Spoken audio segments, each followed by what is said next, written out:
Well, magandang umaga mga kabudlat. For today's video mga kabudlat, magluluto tayo ng ulam pang-agahan at ang ating lulutuin ay adobong pusit express. So ayan mga kabudlat, ready ng ating ahos, sibuyas at ating pusit. At saka yung pusit po natin mga kabudlat ay minarinate na ng aking mister. So ayan, ilulunod na natin sa kalaha.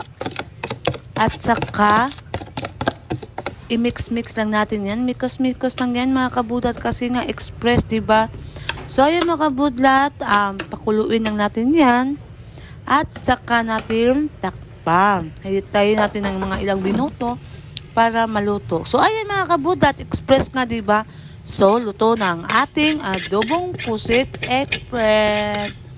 So ayun mga kabudlat, hanggang umaga mga kabudlat, pero yung almusal natin, yung ulam natin, heavy na sa tummy.